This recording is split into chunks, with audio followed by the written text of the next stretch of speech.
Wala nang ang ilaw sa loob. Malamang, mahimbing nang natutulog ang asawa ko. Baka maistorbo kapag kumatok ako. San kaya ako nito pwede magpalipas ng oras? Ilang oras pa bago mag-umaga. Maglalakad-lakad ako sa unahan. Baka may bukas na kainan. Doon na lang ako magpapalipas ng oras. Miss na kita. Ako din. Miss na kita. Sabik na ako sa'yo. Ako din. Ha? Ano yun?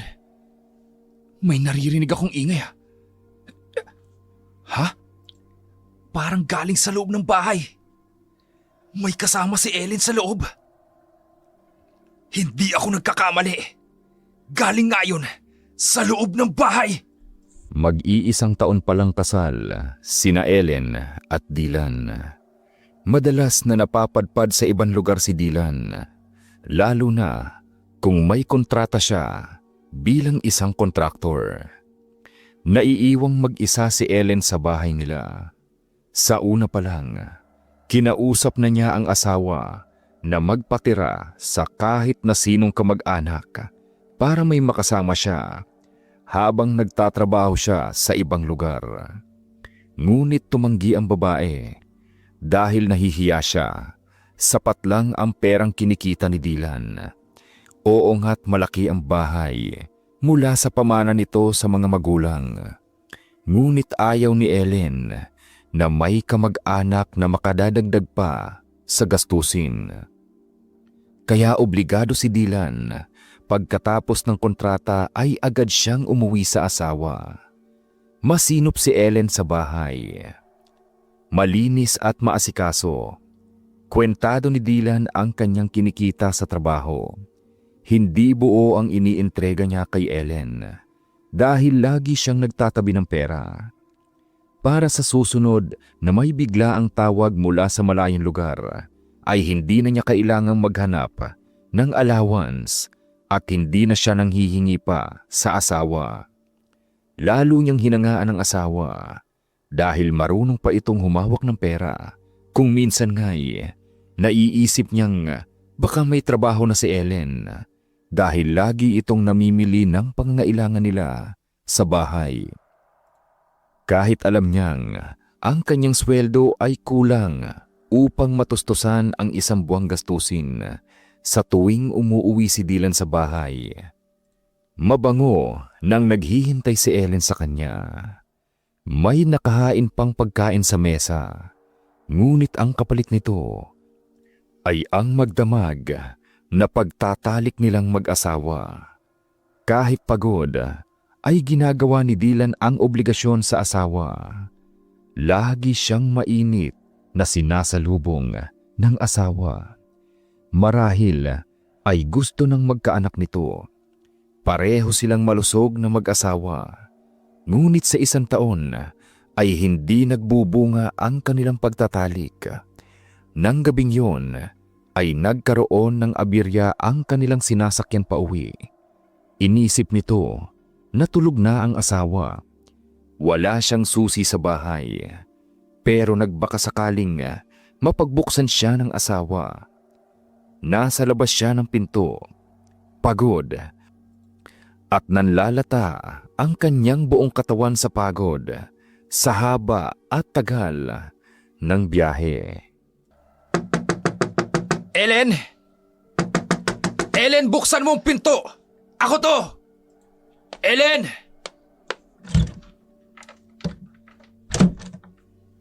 Ellen? Oh, Dylan. May kasama ka! Kasama? Sino? Kanina pa ako dito sa labas. Nag-aalangan akong pumasok. Paalis na ako para magpalipas kung saan mang bukas na kainan sa unahan. Na marinig kong may mahihinang ingay mula dito sa loob ng bahay. Ano namang ingay? Nasa kalaliman ng tulog ko. Akala ko nga nananaginip ako na may kumakatok sa pinto. Anong oras na ba? Uy, anong tinitingnan mo dyan? Mag-isa lang ako dito sa bahay. Kailan ba ako naghanap ng makakasama ko dito? Ellen, Dala lang yan ng pagod at antok ka na.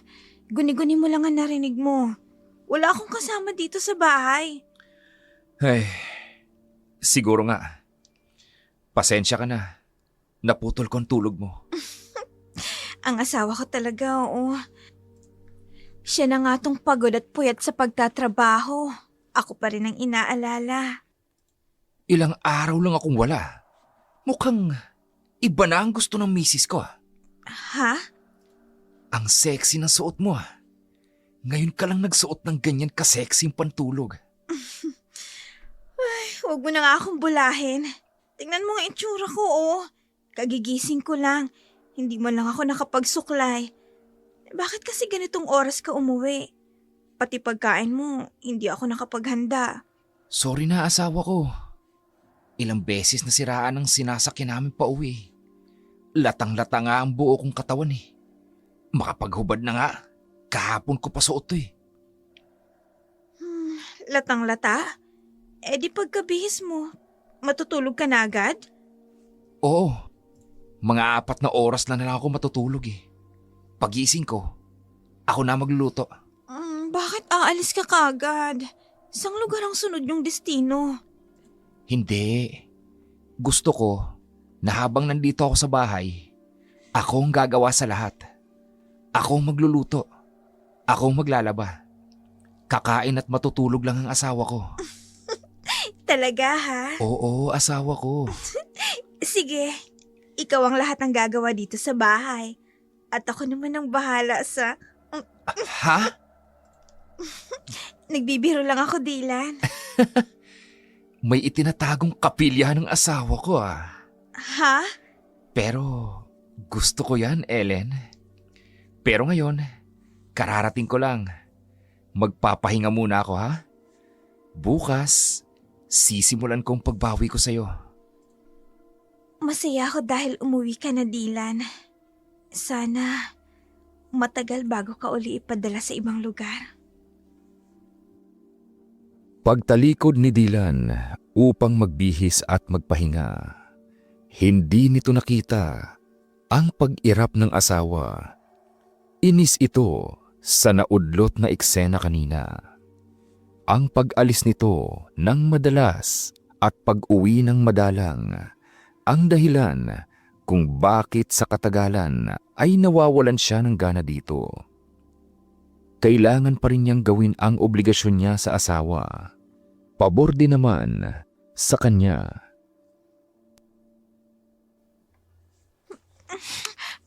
Dylan, yakapin mo pa ako ng mahigpit. Halikan mo pa ako. Sige pa, higpitan mo pa. Nakailang rounds na tayo, asawa ko. Break time muna pwede. Sorry, Dylan ah. Namiss kasi kita nung gusto eh. Miss na miss din kita, asawa ko. Imposibleng wala kang nahanap na mapaglilipasan ng init mo. Hindi ako ganyan, asawa ko ha. Kahit gaano pa katagal na nawala ka sa tabi ko, hindi ako maghahanap ng iba. Ikaw at ikaw lang ang hahanapin ko. Talaga, asawa ko? Oo, mahal kita. Hindi kita pagtataksilan. Hindi, asawa ko. Hindi. Sa tuwing umuuwi galing sa trabaho si Dylan, ramdam nito ang labis na pangungulila sa kanya ng asawa. Maya't maya ay nagpaparamdam sa kanya si Ellen. Naisip ng lalaki na marahil ay normal ito sa mag-asawa, lalo pa kung mahal na mahal nila ang isa't isa. Tinupad ni Dylan ang kanyang sinabi. Habang wala pang tawag sa trabaho, siya ang gumagawa ng gawaing bahay. Isang araw ay may natanggap na tawag si Dylan mula sa kapatid niyang si Danny. Kapatid mong tumawag? Oo, luluwas daw silang mag-asawa. Nakiusap na kung pwede, dumito raw muna sila sa bahay habang hindi pa sila nakakahanap ng matutuluyan. Naku, Kailangan nating mamili. Magluluto ako. Di ba matagal na kayong hindi nagkikita ng kapatid mo? Ni hindi nga siya dumating nung kasal natin. Malayo kasi yung probinsya nila. Nagkataon na gipit sa pera. Kaya hindi sila nakadalo. Pareho lang yata kayo eh. Hindi rin tayo nakadala sa kasal nila. Sa picture ko palang nakita ang kapatid mo. Eh di ngayon, makikilala mo na siya ng personal. Ganon din ang asawa niya. Oo nga no. Kailan sila darating? Sabi ko kasi, itatanong ko muna sa'yo kung ayos lang sa'yo na dito muna sila titira sa atin. Hindi pwedeng ako lang ang magdesisyon. Ano? Sinabi mo yun? Anong mukhang ihaharap ko sa kapatid mo? Baka kung anong isipin nun sa akin. Hindi ganun mag-isip si Kuya Danny. Maiintindihan niya yun. Sino naman ako para tumanggi? Dalawa nga lang kayo magkapatid, di ba? Mabuti nga yun at may makakasama ako kapag umalis ka at nadidestino sa ibang lugar. Ibig mong sabihin, payag ka na? Malaki naman tong bahay natin. Bakit hindi? Ang bait talaga ng asawa ko. Tatawagan ko mamaya si Kuya Danny. Sasabihin ko na pwede silang lumuwas dito sa Maynila. Bakit mamaya pa? Tawagan mo na ngayon din. Sige, asawa ko. Sige, tatawagan ko na. Hello, Kuya. Kailan kayo magbabiyahe? Mag-message ka sa akin, ha? Susunduin ko kayo sa terminal. Mabigat ang loob ni Angie na umalis. Mula pagkabata ay hindi siya umaalis ng probinsya. Ngunit nauunawaan niya ang asawa. At dahil sa pinag-isa na sila ng Diyos, turo din ng kanyang pamilya na kung saan ang asawa ay naroon din siya. Hindi mapigilan ni Angie ang mapaiyak. Maiiwan niya ang kanyang lola Sela. Lola, ay ang apo ko. Mula noon na hanggang ngayon, iyakin ka pa rin. Pupunta ka sa syudad. Magpakatatag ka, apo. Alagaan mong sarili mo. Ayoko pong umalis at iwan kayo, Lola. Apo, hindi na ikaw ang Angie na paslit at laging katabi ng Lola sa pagtulog. May asawa ka na. Huwag mong kalilimutan. Ano mang desisyon niya ay susuportahan mo. Pero malayo po yun sa inyo, Lola. Kailan ba ako nawalay sa'yo, apo? Lola, banggitin mo lamang ang aking pangalan. Mararamdaman mo na ako. Opo, Lola. Oy, siya. Hayun ang asawa mo. Abay nangangalay na sa mga bitbit niyang bagahe. Humayo na kayo. Lola, nasa dibdib ko ang kabatang takot. Hindi ko alam kung anong buhay ang mararatnan namin sa syudad ni Danny. Wala akong kaibigan doon, Lola. Nandito sa probinsya ang aking pamilya. Lola, huwag niyo po akong pababayaan. Sa isang may mabuting puso na katulad mo, apo, hindi ka pababayaan ng Diyos. Kung dumating ang araw na mangulila ka at kakailanganin mo ang aking tulong, nandito lang ako. Maghihintay sa'yo, apo. Maghihintay lang sa'yo ang Lola Sela mo. Patuloy ang pagpatak ng luha sa mga mata ni Angie. Labis ang kanyang nararamdamang kalungkutan. Hawak ni Danny ang kamay ng asawa. Kung may ibang paraan lang upang wag na silang umalis sa probinsya. Sa unang pagkakataon ay narating ni Angie ang lungsod. Pababa pa lang sila ng bus ay agad na may sumalubong sa kanila. Nandito na tayo. Kuya Danny, Ate Angie, welcome home. Iba talaga pag asinsado na. Alam mo ba, Angie, nung mga bata pa kami, kalahati lang dito ang bahay namin. Hindi pa ganitong simentado. Sinuwerte lang kuya. Masaya ako. Kasi naisipan ninyong dito tumuloy sa amin. Ang hirap pa namang maghanap ng matitirahan dito sa syudad. Ikaw lang talagang naisip kong lapitan eh. Salamat lang ha. Ang kuya talaga. Sino pa bang magtutulungan? Siya nga pala. Ayos lang ba sa asawa mo na dito kami titira sa inyo? Oo naman kuya. Kaya nga kita tinawagan kaagad eh. Pinagalitan pa nga ako eh. Bakit ko ba daw siya tatanungin? Baka daw kung anong isipin ninyo sa kanya. Ganon talaga pag may asawa na. Hindi pwedeng isa lang ang magdesisyon. Saka, bahay niyo to ng asawa mo. Bakit kasi hindi mo tinanggap ang bahay na ito kuya? Ikaw ang panganay. Sa'yo unang pinamana ito ni na Papa. Mas pinili kong mamuhay sa probinsya eh. Siyempre, una kong pipiliin ang asawa ko. Agree naman ako sa'yo kuya. Ate Angie, huwag kang mag-aalangan dito ha. Ituring mong bahay ninyo ito. Salamat, Dylan. Paano mo nga pala nakasundo itong asawa mo, Ate Angie? Ang daldal. Ingin itong kapatid ko eh.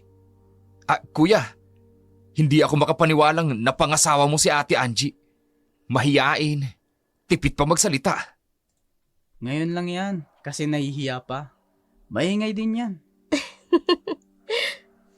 Nasaan nga pala ang asawa mo, Lan? Ha? Nandito siya kuya. Baka nasa kusina, nagluluto. Ellen? Asawa ko? Ellen! Nandito na sina Kuya Danny. Asawa ko? Baka naman umalis. Hindi kuya. Iniwan ko lang siya rito kanina. Alam naming parating kayo. Kaya namili na kami ng mga kailangan namin dito sa bahay kahapon pa. Pero wala sa kusina si Ellen eh. Saan naman siya pupunta? Mahirap din palang tumira sa malaking bayan, no? Dalawa na nga lang kayo. Palagi pa kayo nagtatago ang mag-asawa. Baka naman napagod. Baka naman nagpahinga lang sa kwarto. Sandali kuya. Tatawagin ko lang. Ha? Nandito na ako, asawa ko. Nandito na pala kayo. Saan ka galing? Bakit parang hingal na hingal ka? Ha? Sa loob ng kwarto. Nakatulog kasi ako asawa ko eh. Pagkagising ko, naligo ako agad. Kanina pa ba kayo? Siguro kasi nasa loob ako ng banyo nang dumating kayo, kaya hindi ko narinig. Naligo ka? Asawa ko, parang naligo ka lang sa sarili mong pawis. Ano ba pinagkagagawa mo dyan sa loob? Ha? Ay, sabi ko naman sa'yo asawa ko eh. Huwag kang magpapagod sa mga gawain dito sa bahay. Ako ang bahala. Pasensya na asawa ko ha. Nakakahiya naman kasi sa kanila kung hindi ako mag-aayos dito sa bahay. Okay lang. Binibiro lang kita. Kuya Danny, Ate Angie, si Ellen, asawa ko. Sa wakas, nagkita-kita din tayo. Kumusta ang biyahe niyo, Kuya Danny? Angie? Ikaw si Angie? Oo, mabuti naman, Ellen. Asawa ko, ikaw nang bahala kay Ate Angie. Mahiyain kasi. Baka naiilang sa amin ng kuya. Kaya tipid magsalita. Ako na maghahanda ng makakain natin. Ha? Dylan? Ano palang niluto mo asawa ko? Bakit? Pasensya na. Napalalim kasi yung tulog ko eh. Hindi na ako nakapagluto. Ha? Unang pagkakataon na nagtaka si Dylan sa ikinilos ng kanyang asawa. Kahit minsan ay hindi ito nakakalimot sa gawaing bahay. Hindi natutulog sa maghapon at gabi lang ito naliligo bago matulog. Alam ni Ellen ang kanyang pagkakamali. Sising-sisi ito, lalo pa at una niyang nakilala ang mag-asawang Danny at Angie. Bakit hindi ka pa nahiga asawa ko? Kanina ka pa dyan, hindi mapakali ah. Hiyang-hiya kasi ako sa nangyari kanina eh. Siguro masama ang impresyon sa akin ng kuya mo at ni Angie. Hindi naman. Wala yun. Nagtaka lang ako sa ikinilos mo kanina. Bakit? Kakaiba kasi ang ikinikilos mo kanina eh. Siguro, nasobrahan ka lang sa excitement dahil may mga bisita tayong darating. Tama ka nga asawa ko. Pero, pinagdududahan mo pala ako. Hindi ba pwedeng pumalpak paminsan-minsan asawa ko? Naboring kasi ako kanina eh. Habang nanonood ako ng cellphone, nakatulog ako. Hindi ko sinasadyang makatulog ng mahimbing. Kaya nga naninibago ako eh. Pero tapos na yon. Kalimutan mo na yun, mahal ko. Paano ko makakalimutan? Parang ako ang sinisisi mo sa nangyari kanina. Ellen, hindi ganun. Tapos na nga yun. Huwag na natin pag-usapan. Sanay kasi ako na wala ka lagi. Na mag-isa lang ako dito sa bahay. Kahit hindi ako magluto, kahit hindi ako maglinis ng bahay sa isang araw, walang sisita sa akin. Kasi nga, ako lang nga nandito. Tapos ngayon, biglang nandito ka na. May dumating pang mga bisita. Tapos sasabihin mo sa akin, nagdududa ka sa kilos ko? Uy, wala naman akong sinasabing nagdududa ako, mahal ah. Nanibago lang ako eh. At hindi ako nagdududa. Bakit kita pagdududahan? Ha? Kasi yun ang dating sa akin eh. Epekto yan ng pag-iisip na ikaw ang may kasalanan sa nangyari kanina. Asawa ko, wala nga yun. Napakaliit na bagay para pag-usapan natin. Halika na, matulog na tayo. 2 araw na lang, aalis na naman ako. Aalis ka? Anong oras? Ihahanda ko ng mga dadalhin mong gamit. Ha? Saan ang destino mo, asawa ko? Kailan na balik mo? Ellen? Muling aalis si Dylan. Masaya si Ellen. Maagang nagising at naghanda ng espesyal na almusal. Tulog pa ang mga kasama niya sa bahay, kaya naisipan niyang maglinis sa buong sulok at paligid ng bahay. Babawi siya upang wag na muling maghinala ang kanyang asawa. Magandang umaga, Ellen. Ate Angie! Ginulat mo naman ako. Akala ko ako pa lang ang gising eh. Kanina ka pa ba dito? Oo, nakita kitang nagluluto sa kusina. Hindi na kita naabala kasi ang saya mong tingnan. Kumakanta ka pa. Nakapaglinis ka na? Akala ko ako lang ang masipag. Nako, mas masipag ka pa pala sa akin, Ate Angie. Pero, hindi ka na sana nag-abala pa. Unang araw niyo pa lang dito sa bahay, pinapagod mo ng sarili mo. Ganito ang ginagawa ko sa bahay. Maaga rin akong nagigising. Kasi madilim pa, pumapasok na si Danny sa trabaho. Ah, ganun ba? Ang totoo kasi niyan eh. Kapag nandito si Dylan, siyang gumagawa ng mga gawain. Yun ang pambawi niya sa tagal niya sa kanyang napagdestinuhan. Pero kapag wala naman siya, kahit buong maghapon ako sa kwarto. Ellen, salamat pala at pumayag kayong mag-asawa na dito kami tumuli sa inyo. Pamilya namin kayo, Ate Angie. Kaya huwag kayong mag-alangan. Sa inyo rin ang bahay na to. Kaya wala kang dapat na ipagpasalamat. Ay, teka lang. Magtitimpla ako ng kape natin. Doon tayo sa veranda para mas marami pa tayong mapag-usapan. Sige. Nagkahulihan ng loob ang 2 maghipag. Panatag ang kalooban ni Dylan. May kasama na si Ellen. Sa mas malayong lugar ang destino niya. Hindi na siya mag-aalala sa maiiwang asawa. Agad ding nakahanap ng mapapasukan trabaho si Danny. Palibasa ay tapos ito ng kolehiyo at may itsura, kaya madaling natanggap sa inaplayan. Ellen, pagpasensyahan mo na tong binigay namin sa'yo ha. Dadagdagan ko yun kapag naging regular na ako sa trabaho. Kuya, hindi ko tatanggapin yan. Unang sweldo mo yan eh. At saka, hindi kayo obligado na magbigay. Sapat naman ang iniiwang pera sa akin ni Dylan. Tanggapin mo na. Dagdag yan sa pangangailangan dito sa bahay. Para makaipon na rin kayo ni Dylan. Salamat, kuya. Siya nga pala, ipapasyal ko lang si Angie sa mall. Sumama ka na. Nako, wag na kuya. Date yung mag-asawa yan. Dito na lang ako sa bahay. Sumama ka na, Ellen. Mabuboring ka lang dito. Ate, okay lang ako. Sanay naman ako mag-isa dito sa bahay eh. Samantalahin niyo na ni kuya. Para naman malibang kayo. Sigurado ka ba, Ellen? Oo naman kuya. Manood na rin kayo ng sine. Maganda ang palabas ngayon. Sigurado ka na okay ka lang dito, Ellen? Oo ate. Sige, enjoy kayo. Nalaman ni Angie na maganda ang syudad, maingay at maraming tao. Ngunit masaya ito at maraming bagay na mapaglilibangan sa kalagitnaan ng pamamasyal ng mag-asawa.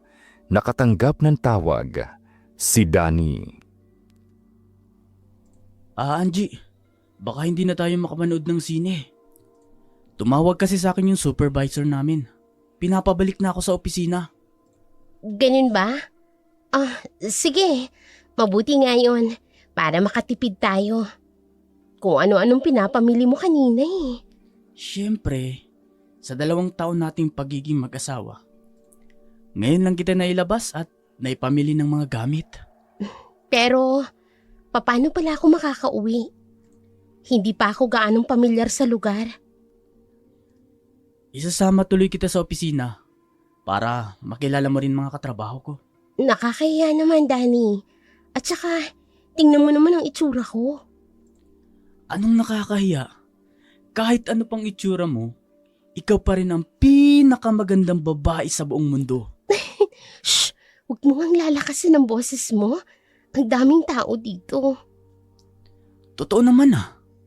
Pwede ba? Ihatid mo muna ako sa bahay. Kahit na huwag ka nang bumaba. Ako nang bahalang umuwi ng bahay mag-isa. Kaya ko na yun. Sigurado ka?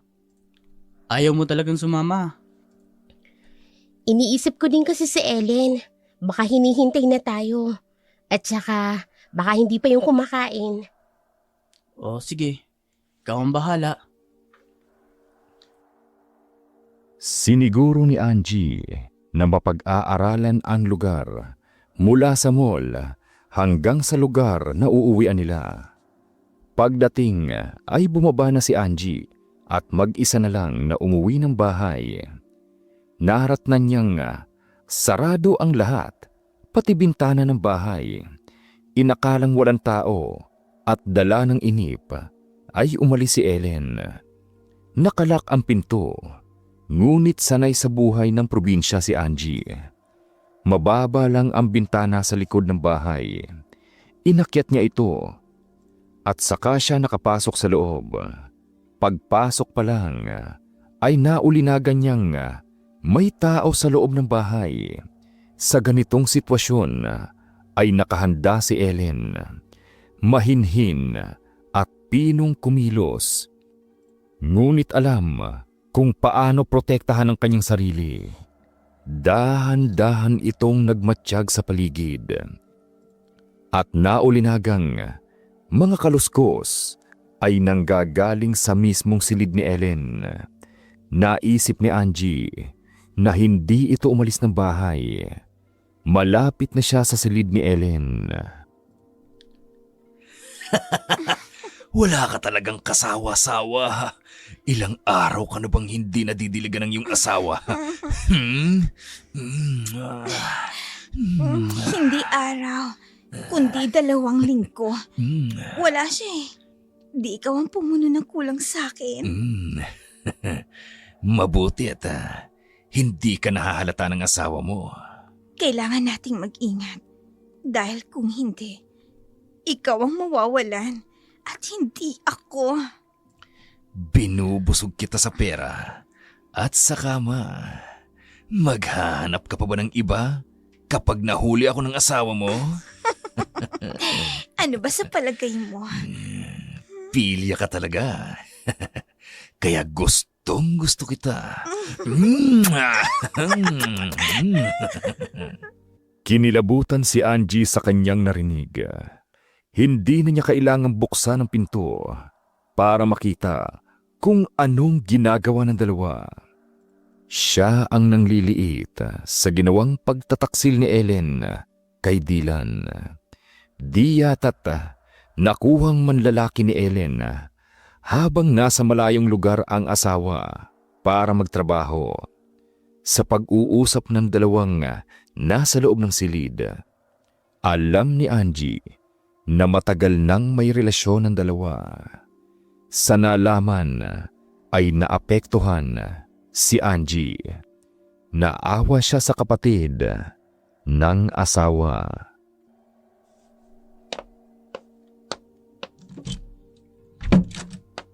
Ellen, Ate Angie, gising ka pa? hinihintay kita. Ha? Kuwan, galing ako sa birthday ng kaibigan ko. Natagalan lang akong umuwi. Nagmall kasi muna ako bago ako tumuloy sa bahay ng friend ko. Ito nga pala yung mga pinamili ko. Ganun ba? Mm-mm. Pasensya ka na. Nag-alala kasi ako. Dahil sa ganitong oras wala ka pa. Ang asawa ko talaga. Siguro, ipinagbili niya ako sa inyo. Hindi naman. Malaki ang tiwala niya sa'yo. Ha? Hindi na ibang turing ko sa'yo, Ellen. Salamat, Ate Angie. Tama ka. Malaki na nga ang tiwala sa akin ng asawa ko. Kahit pa umuwi ako ng madaling araw. Alam niyang hindi ko siya lolokohin. Ate, parang ibang tingin mo sa akin. May gusto ka bang sabihin? Ellen, Sabi mo, hindi na ibang turing mo sa akin. Pwede mong sabihin sa akin, ano ba ang nasa isip mo? wala. Pasensya na. Siguro, yun ang dahilan kung bakit parang nagbabago ka sa akin. Ha? Ilang araw ko na kasing napapansin, Ate Angie.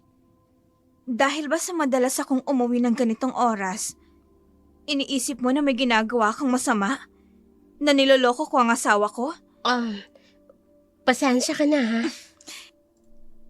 Ate, bago pa lang tayo nagkakilala. Pero hindi naman po maganda na huhusgahan niyo ako ng pag-uwi ko ng ganitong oras. Ellen, Pamilya kayo ng asawa ko. Siyempre, mahalaga sa akin kung anong iniisip niyo tungkol sa akin. Ate, wala akong puder para magsalita. Pero tama ka, Ellen. Pamilya na tayo. Kaya sana, huwag mong masamain ang sasabihin ko. ha? Nung isang araw, Namasyal kayo ni Kuya Danny nung isang araw, di ba? Ate, anong tungkol dun sa isang araw? Hindi ako lumabas ng bahay, ate. nauna akong umuwi noon Ha? at narinig ko kayo. Ano? Ellen, Hindi! Nagkakamali ka. Kung ano man yun. Mahilig kasi ako manood ng cellphone. Malakas yung volume ng sounds. Yun ang narinig mo, ate. Ate naman, laking probinsya ka. Ibang buhay sa probinsya kesa dito sa syudad. nakita ko siyang lumabas ng silid. Ha? Ellen, Kaya pala, huwag kang mag-alala. Hindi ako magsusumbong kay Dylan. talaga? Mangako ka. Hindi na mauulit ang nangyari, Ellen. Laking probinsya ka talaga, no? Ha? Laking probinsya. Ugaling probinsya. Siguraduhin mo lang na hindi makakarating kay Dylan ang nakita mo ng araw na yon, Ate Angie. Dahil oras na malaman ko, magkakaproblema tayo. Ellen, Hindi makapaniwala si Angie sa mga salitang binitawan ni Ellen sa kanya. Inaasahan niyang magiging maayos ang resulta ng gagawin nilang pag-uusap. Wala sa itsura ni Ellen na makapagbibitaw ng ganoong klaseng salita. Harap-harapan siyang ininsulto nito na may kasama pang pagbabanta. Hindi sanay si Angie sa mga ganitong sitwasyon, kaya agad na kinausap nito ang kanyang asawa.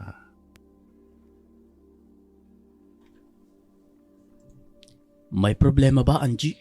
Wala. Hindi ba plano natin noon, bago tayo lumuwas ng syudad, kapag may trabaho ka na at may sweldo, pwede na tayong lumipat ng sarili nating matitirhan. Oo. Mag-iisang buwan na tayo dito, Dan. Nakakahiya sa kapatid mo at kay Ellen. Ayaw mo bang dito na lang tayo tumira? Malaki naman tong bahay. Kahit pa magkaroon tayo ng sariling pamilya. Danny, Okay. Huwag kang magalit. Kung ayaw mo, edi sige. Bukas na bukas din. Maghahanap tayo ng malilipatan, okay? Hindi mapakali si Ellen. May nakaalam na ng kanyang sikreto. Galit siya kay Angie. Matagal na niyang iniingatan ang kanyang sarili na hindi mabunyag sa asawa. Dahil sa naganap na pag-uusap ng dalawa, nagkaroon ng lamat ang kanilang pagsasama. Sa tuwing nagkakasalubong, yuko ang ulo ni Angie. Si Ellen naman ay galit ang matang nakatitig sa kanyang bilas. Ang tensyong namamagitan sa dalawa ay napansin ni Danny. Kuya Dan, tikman mo tong niluto ko minatamis oh. Gustong gusto to ni Dylan. Gumagawa ako nito kapag umuwi siya. Paborito ko rin to. Masarap ah. Basta gawa ko, talagang masarap yan, Kuya Dan. Salamat, Ellen ah. Angie, aalis na ako. Akala ko wala kang trabaho ngayon. Maghahanap lang ako ng house rental. Aalis kayo dito? Nakikituloy lang kami, Ellen. Nakakahiya naman kung dito pa kami. Gayong may trabaho na ako.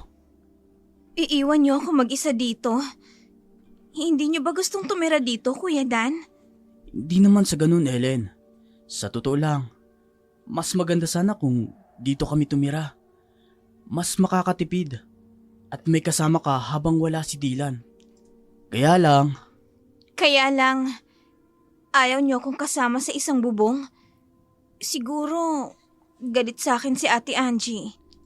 naku hindi, Ellen. Huwag kang mag-isip ng ganyan. Kung ganun, bakit gusto niyong lumipat ng matitirhan?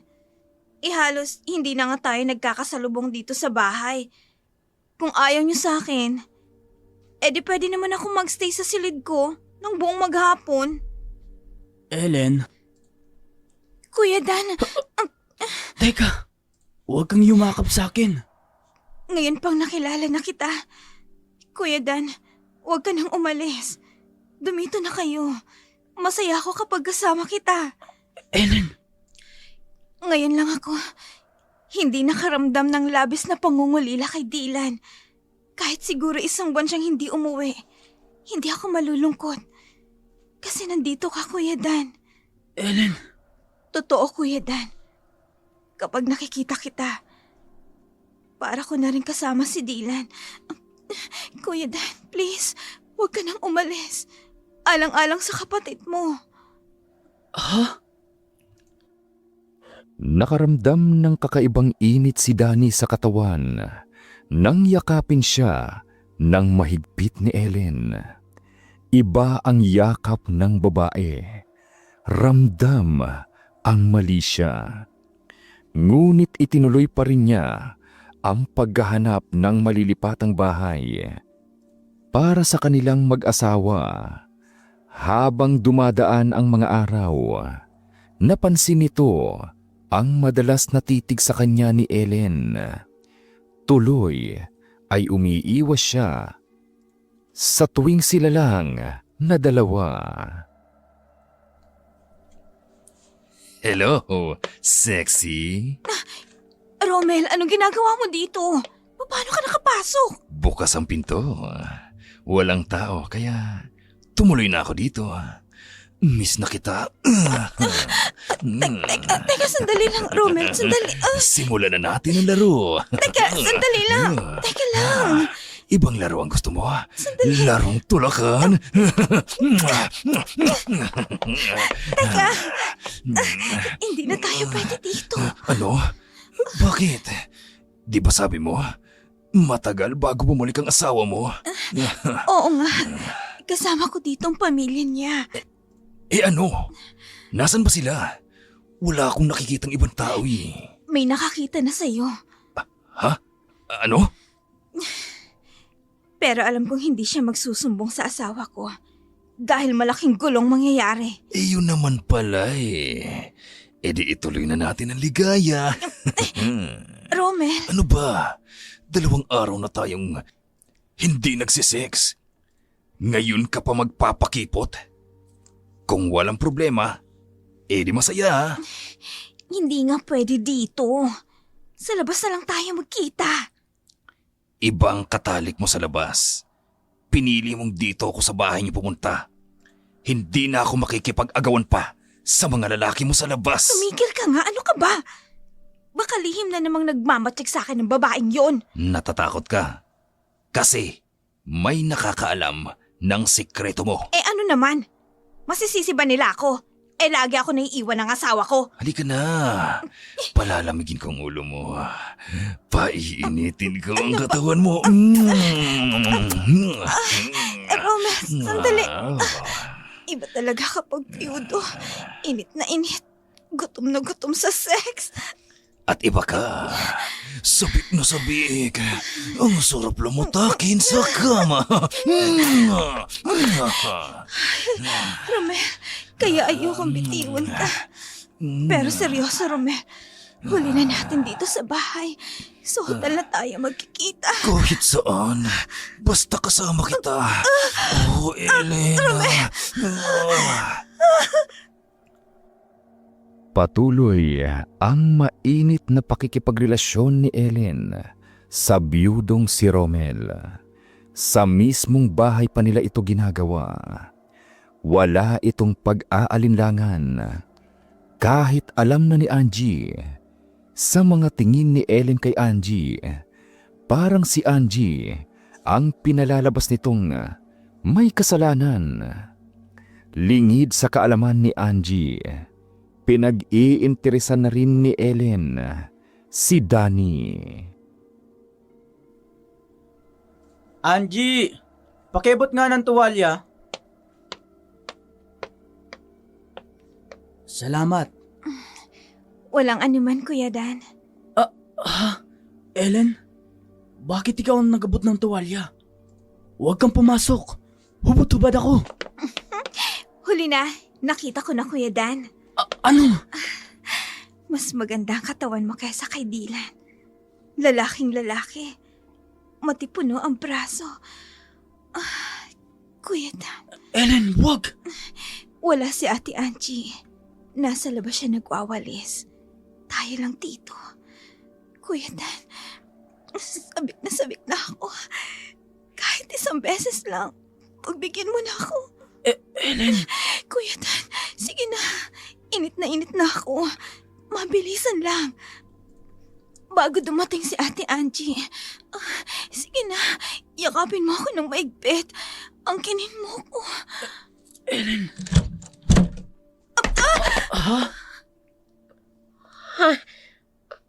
Anong ibig sabihin nito? Angie! Hindi mo ba nakita?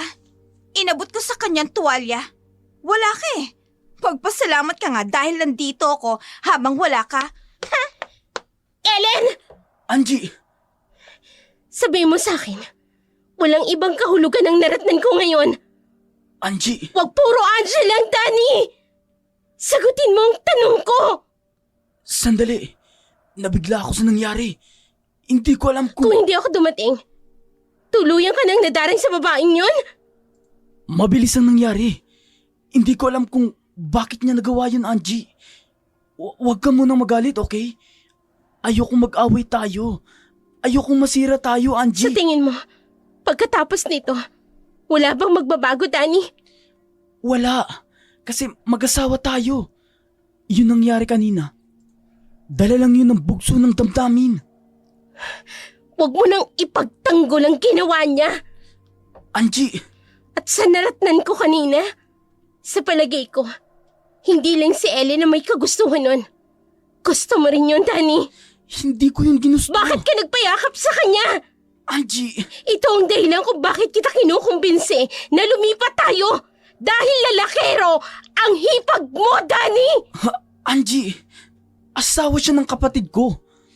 Ang ginawa niya sa akin, kasalanan yun. Pero, hindi ako papayag na maulit yun. Iniisip mo na ikaw lang ang lalaking tinutokso niya? Dala ng pangungulila niya kay Dylan? Buong araw ako dito sa bahay, Danny. Halos araw-araw, pumapasok ang biyudong yun sa silid ni Ellen. Magdamag nilang pinagtataksilan sa Dylan, ang kapatid mo.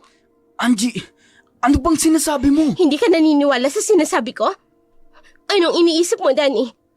Angie, Tinatanong mo ko kung anong sinasabi ko sa'yo? naniniwala ako sa'yo. Pero, Nadadala ka na ni Ellen. hindi. Mga immoral!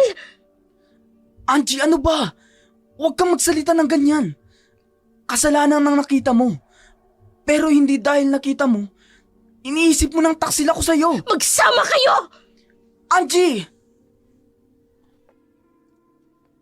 Ito ang unang pagkakataon sa kanilang relasyon na nagalit ng husto si Angie.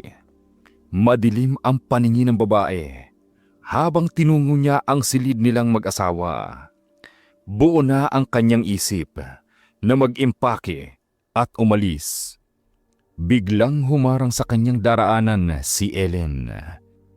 Nananadya ang mga ngiti nito.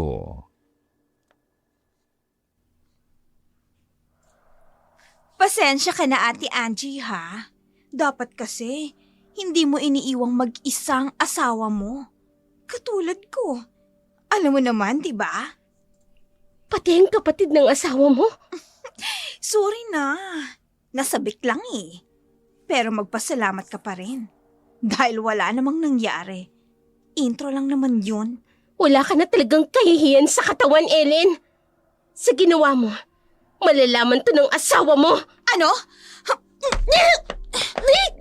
Tiwan mo ko! Subukan mo ah. Subukan mo lang. At tutuluyan kung tutok sa'yo ng asawa mo. Nakita mo naman, di ba? Mas mahigpit ang yakap niya sa akin kanina. Dumating ka lang. Galit na galit ang ate. O ano? Gusto mo ako sampalin? Sige! Heto oh, hetong kaliwa kong pisngi. O sige na, sampal na! Hindi ko dudumihan ng aking mga palat sa kasing ruming katulad mo. Walang hiya ka! Kunwari mabait, mahinhin, yun pala.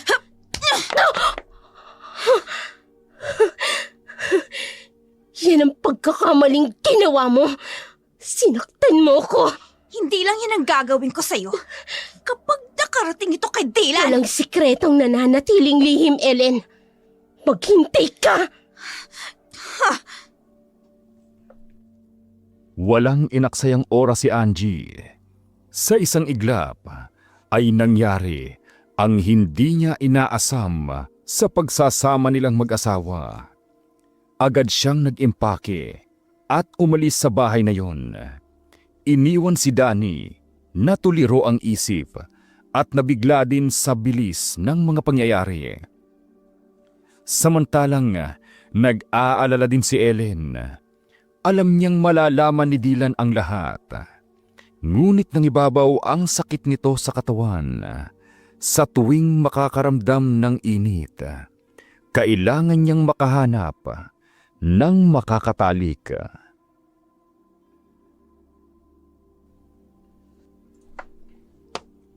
Kuya Dan, Aalis ka. Susundan ko si Angie. Iiwan mo ako. Kuya Dan, wag. Wala akong kasama dito. Binili ni Dylan sa'yo na nasamahan mo ko. Huwag kang umalis, kuya. Ellen! Kung susundan mo si Ate Angie, sasama ako. Hihingi ako ng tawad sa kanya.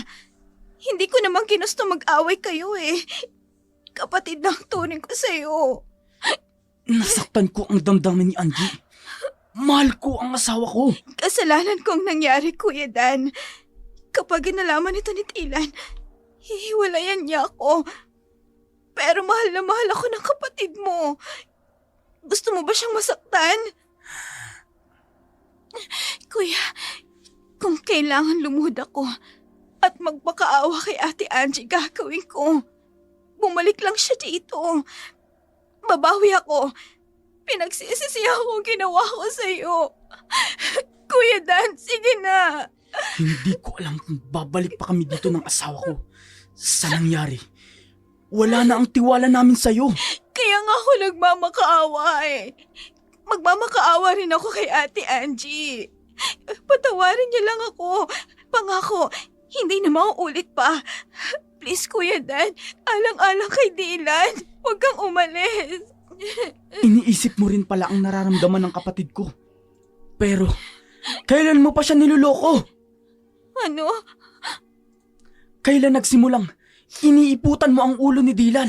Kuya Dan. Nagkamali kami ng desisyon na tumira sa bahay na ito. Pagdating ni Dylan, mag-uusap kami. Sasabihin mo sa asawa ko. Sige, ikaw ang bahala. Pero alalahanin mo, Kuya Dan, nadarang ka rin sa akin. Ha? Anong klaseng babae ka? Pareho lang tayong may kasalanan sa mga asawa natin.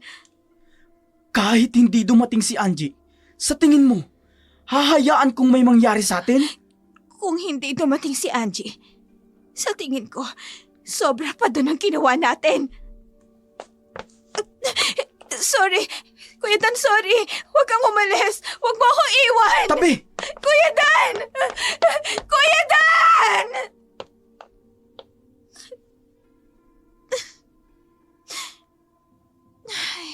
Eh di umalis ka. Hindi lang ikaw ang lalaking pwedeng magpaligaya sa akin. Hindi ka kawalan, ano? Buting kang lumayas na kayo dito. Panira kayo sa kaligayahan ko. Tahimik lang si Angie hanggang sa makarating siya ng probinsya. Masayang niyakap ang pamilyang naiwan, lalo na ang kanyang lola Sela. Malungkot ang mga mata na pilit na tinatago ang nangyari sa kanilang mag-asawa.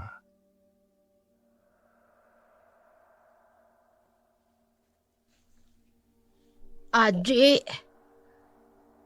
Ay, Lola Sela, tumating ka nang hindi kasama si Daddy. Malumbay ang iyong mga mata. Anong nangyari, Apo? Wala po, Lola. Hindi ko narinig na tinawag mo ang aking pangalan. Ang buong akala ko'y masaya ka na sa iyong kinaroroonan. Pero bigla kang dumating dito at sasabihin mong wala. Maganda ang syudad, Lola. Maraming bagay na nakakabighani sa mga mata. Nakakalibang. Akala ko, doon sa syudad, mas gaganda ang buhay namin ni Danny. Ay, hindi ba? Pero nasira ang pagsasama namin ng asawa ko. Lola, hindi ko inakala na may babaeng katulad niya. 2 personalidad niya, Lola. Mukha siyang mabait. Itinuring ko siyang kapatid dahil asawa siya ng kapatid ko. Maganda ang relasyon namin nung una. Pero nung nalaman kong lalakero siya, Lola Sela,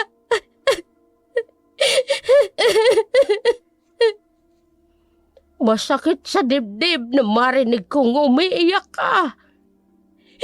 Mas masakit ang sampal na ibinigay niya sa akin. Pero walang kasing sakit ang ginawa niya sa amin ni Danny, Lola. Walang kasing sakit. May dala ka bang anumang bagay na pagmamay-ari niya? Lola, alam kong mayroon. Ibigay mo sa akin na po. May nakuha ako sa kanya, Lola. Pagkatapos niya akong sampalin, gusto kong gumanti. Pero nagpigil ako. Pero, eto po. Hibla ng kanyang buhok. Lola Sela, tuturuan natin ang leksyon na po. Huwag kang mag-alala. Malaki ang matututunan niya kapag napagtanto niya ang kasalanang kanyang ginawa. Gagapang siyang magmamakaawa sa iyo at sa mga taong kanyang sinaktan. Paano kung hindi, Lola? Kamatayan ang hatid nito sa kanya. Lola! Bumalik sa kubong tinitirhan si Lola Sela. Maingat na hawak nito ang hibla ng buhok ni Ellen. Binuksan ang malaking baul. Sari-saring kagamitan niya ang naroroon. Ilang henerasyon na ang lumipas, buhay pa rin ang lahat ng nakalaman sa baul. Kinuha ang manika na anyo ng isang babae. Kasabay ang mga gamit na kanyang kakailanganin. Inilagay sa parting ulo ang hibla ng buhok. Ang aking mga pinakamamahal na alaga. Hindi ko pa kayo tinatawag. Ngunit kusa na kayong lumalapit sa akin. Hali kayo. Kailangan ko kayo. Lapit. Lapit pa sa Lola. Lapit.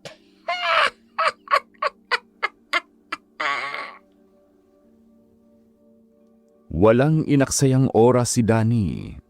Agad nitong sinundan si Angie sa probinsya. Sa una, at ayaw siyang harapin ng asawa. Sa tulong ni Lola Sela, at tubiling humarap ito sa kanya. Agad na niyakap ni Danny ang asawa. Walang humpay ang ginawang paghingi ng tawad.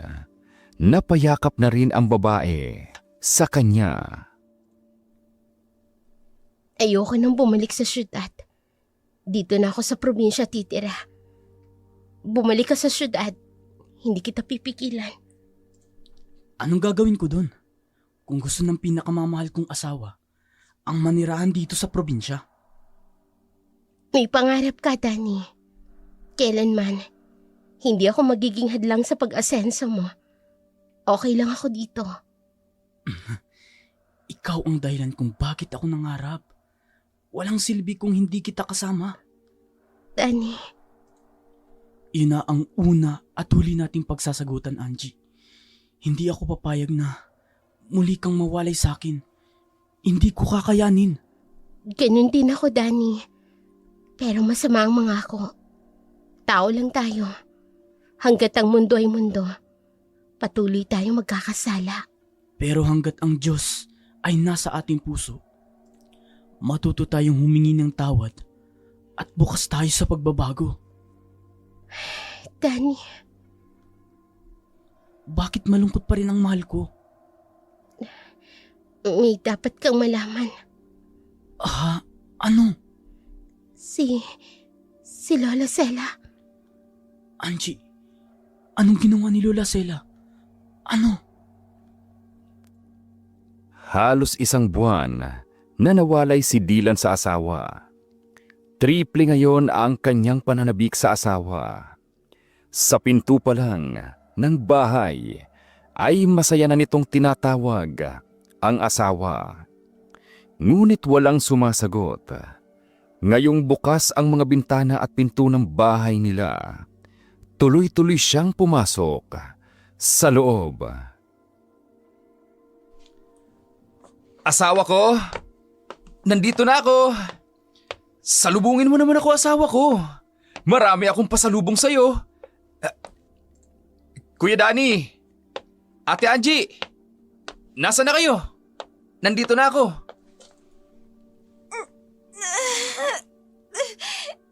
Dylan! Ha? Asawa ko? Nasaan ka? Nandyan ka lang pala sa silid eh. Wala man lang pagsalubong sa pinto.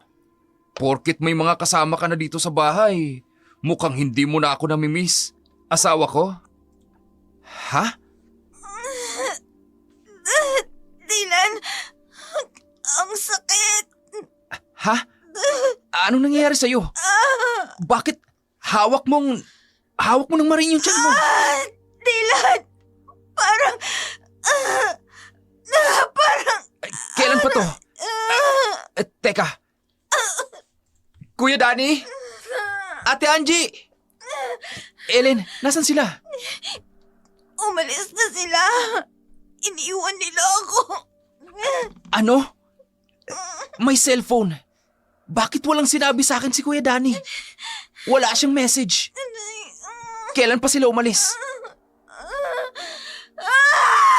Dylan! Ellen, asawa ko, dadalhin kita sa ospital. Kapit asawa ko, baka kung anong nakain mo. Pupunta tayo ng ospital. Agad na sinuri si Ellen ng doktor. Patuloy ito sa pamimilipit sa sobra-sobrang sakit. Lumabas ang resulta. Maging ang doktor ay nagtataka dahil lahat ay negative ang resulta. Walang masabing direkta ang doktor, kaya hindi rin ito nabigyan ng reseta, maliban sa maibsan ng sakit nito sa kanyang tiyan. Asawa ko, Nawala na bang sakit? Hindi kaya nalipasan ka lang ng gutom? Ano bang huli mong nakain? hindi ka maalala. Ilang araw na akong hindi makakain. Dahil ba yan sa nararamdaman mong sakit ng tiyan? Ellen, nakailang doktor na tayo. Pero iisang findings nila sa'yo. Wala silang masabing sakit. Magluluto ako ng sopas. Matulog ka na muna. Malaki na ang mga eye bags mo sa mata. Ayaw akong patulugin. Ayaw akong pakainin sa sobrang sakit ng tiyan ko, Dylan. Tulungan mo ko. Nandito ko, asawa ko. Aalagaan kita. Okay? Oobserbahan daw kita, sabi ng doktor. Kung umepekto ang gamot na inireseta sa'yo, after 3 days, babalik ulit tayo. Isasalang ka uli sa mas malalim na pagsusuri. At... Ha? Ellen! Dylan, parang may lalabas. Ibuka mo bibig mo!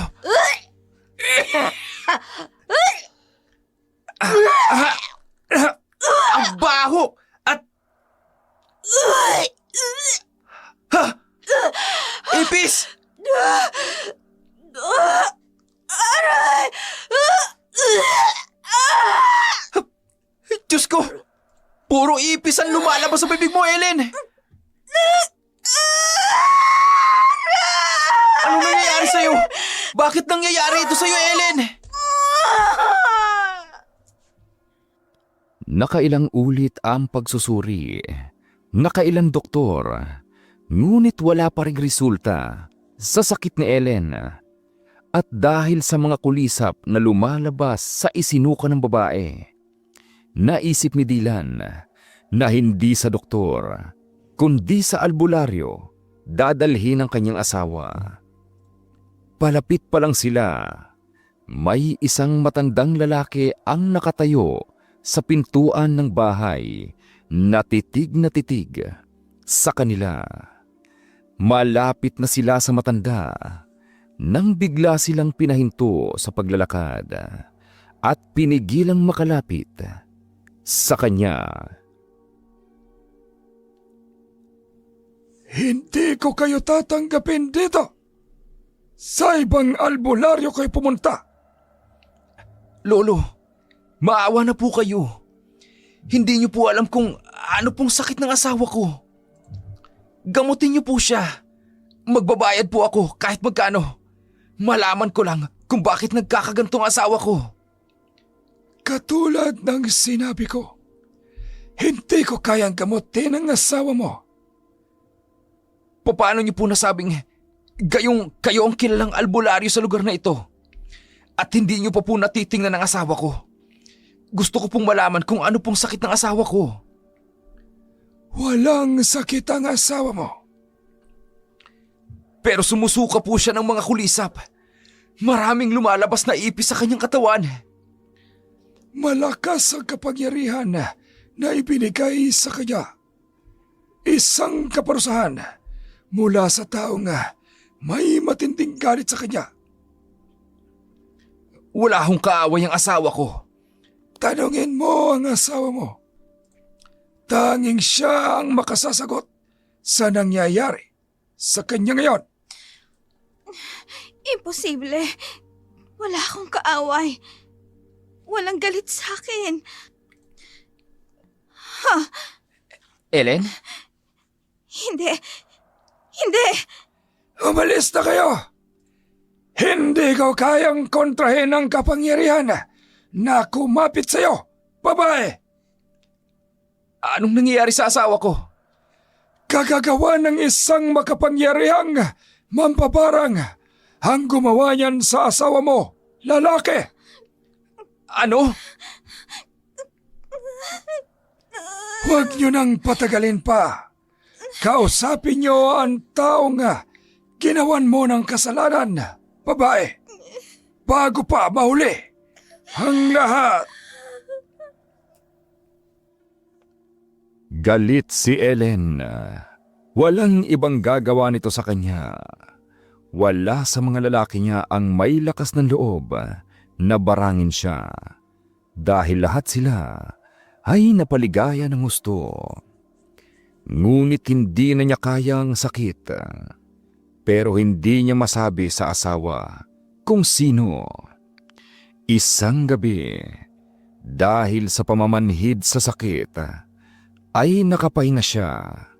Ngunit isang tunog na nanggaling sa kanyang tiyan ang muling nagpahiyaw sa kanya ng husto sa sakit.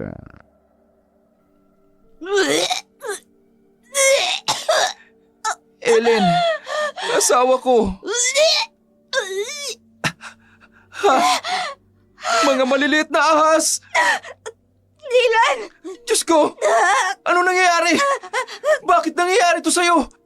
Ellen, sabihin mo! Si Angie. Si Angie. Siyang may gawa nito sa akin. Matinding galit niya. Walang ibang gagawa nito sa akin. Siya. Si Ate Angie. Ang asawa ng kapatid ko. Dylan, tutulungan mo ako. Ha! Ha!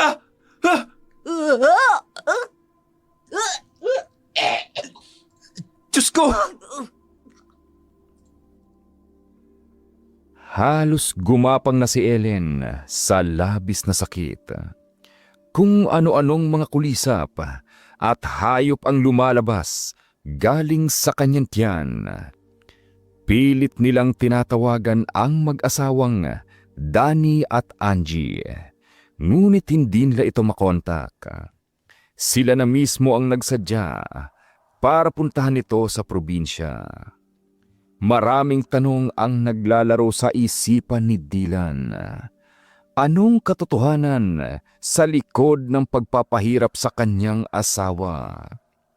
Gaano man kahigpit ang pagtanggi ni Ellen na puntahan si Angie sa probinsya? Dahil alam niyang dito malalaman ang kanyang sekretong kasalanan sa asawa. Ngunit wala siyang lakas. Napapatianod siya sa lahat ng desisyon ng asawa. Kuya Danny, hindi ko alam kung bakit nangyayari ito sa asawa ko. Si Ate Angie, siya ang tinuturo ni Ellen na siyang gumawa nito sa kanya. Maayos na kami ng asawa ko, Dylan. Ayoko nang muli kaming magkasirad dalawa. Kuya, bakit ganyan ka kung magsalita? At bakit bigla na lang kayo umalis ng bahay? Hindi man lang kayo nag-message sa akin. Pagdating ko, ganyan na ang kalagayan ng asawa ko. Dylan, Kapatid kita. Maayos ko siyang iniwan sa inyo. Pagbalik ko, sumusuka na ang asawa ko. Namimilipit sa sakit ng tiyan. May lumalabas na insekto at hayop na nanggagaling sa kanyang tiyan. Wala nang doktor ang tumatanggap sa kanya dahil lumalabas na wala siyang sakit. Ang gusto kong malaman, totoo bang nabarang ang asawa ko? At bakit si Ate Angie ang binabanggit ni Ellen? Si Ellen na makakasagot ng lahat ng tanong mo, Dylan. Alam niya kung ano mga ginawa niya. Paano nga? Paano makakapagsalita ng maayos ang asawa ko? Anong nangyari nung panahong wala ako? At anong ginawa ni Ate Angie sa kanya? Nasa teritoryo kita, lalaki. Huwag kang sisigaw! Ha? Sino siya? Umuwi na kayo. Bumalik kayo ng syudad. Pasensya na po kayo. Nagpunta po kami rito dahil umaasa na dito gagaling ang asawa ko. Gagaling siya sa panahon kung kailan niya na gustong gumaling. Ha? Dylan, Tulungan niyo po kami. Huwag niyo naman pong parusahan ng ganito yung asawa ko. Nakahanda ka na ba, Ellen? Ate Angie, Ellen, ano bang ginawa mo? patawarin mo ko, Dylan. Ha? Ate Angie, parang awa mo na. Nagsisisi na ako sa ginawa ko sa'yo. Kay Kuya Danny, kasalanan ko lahat. Patawarin niyo ko. Higit kang nagkasala sa asawa mo, Ellen. Wala kang konsensya. Tulungan niyo ako. Hindi ko na kaya. Nagsisisi na ako. Dylan, asawa ko. Ha? Anong? Nagtaksil ako sa'yo. Paulit-ulit. Nakita kami ni Ate Angie. Nasaktan ko siya. Tinukso ko si Kuya Danny. Sinira akong pagsasama nilang mag-asawa. Ano? Lola Sela, nagsisisi na po siya. Ngunit huli na. Napataw ko na sa kanyang lakas ng uri ng barang. Anong ibig niyong sabihin?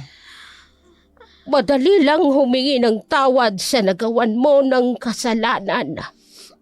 Ngunit hanggat ang sakit ay nasa puso pa ng iyong asawa, ang kapangyarihan ng barang ay hindi basta-basta nawawala. Ang kapangyarihan nito ay hindi agad humuhupa. Ano man ang naging kasalanan ni Ellen, asawa ko siya. Pinapatawad ko na siya, Lola. Mahal na mahal ko yung asawa ko, Lola. Ayokong nakikita siyang ganito. Parang awa niyo na. Huwag niyo na siyang pahirapan pa. Lola Sela. Lola. Huwag kang umiyak ka po. Tandaan yung sinabi ko. Ngayon, umuwi na kayo. Paano po si Ellen? Susukatin itong katotohanan ng kanyang pagsisisi.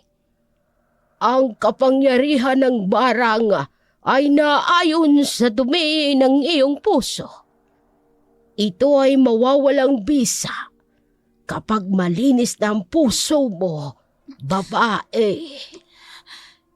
Dylan. Umuwi na tayo, Ellen. Uuwi na tayo. Bumalik ng syudad ang mag-asawang Dylan at Ellen. Ilang araw, linggo at buwan, halos butot balat na lamang ang babae. Hindi na nakabalik pa ng trabaho si Dylan. Hindi ito umaalis sa tabi ng asawa. Araw-araw, ipinadadama ni Dylan sa asawa ang kanyang pagpapatawad. Ngunit naroon pa rin ang kirot sa kanyang puso.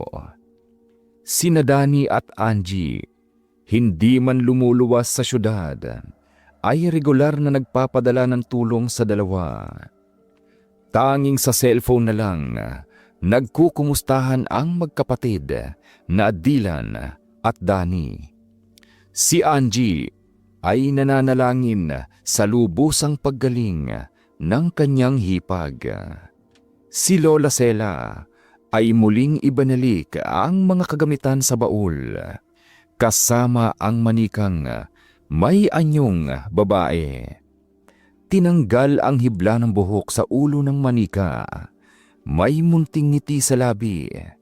Huminga ng malalim at tuluyang ikinandado ang baul.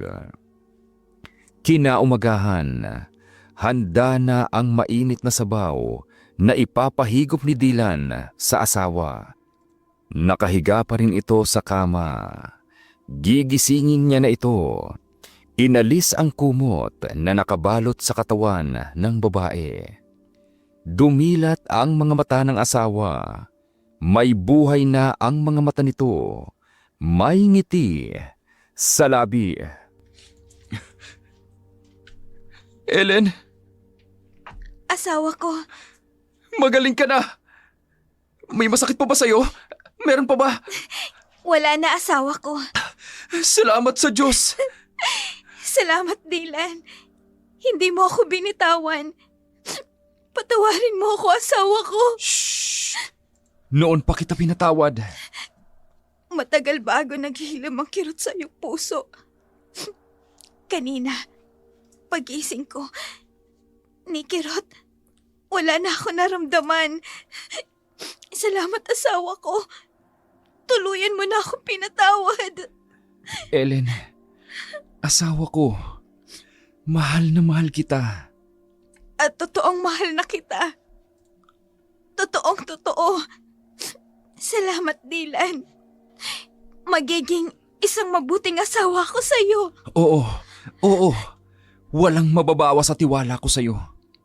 Naniniwala ako sa'yo, Ellen. Dylan, may isa lamang akong kahilingan. Ha? Ano yun? Kahit ano, sabihin mo. Dumalaw tayo sa probinsya. Ngayong magaling na ako, gusto kong humingi ng tawad kay Ate Angie at kay Kuya Danny. Maaari ba? Oo. Bukas na bukas din. Pupunta tayo ng probinsya.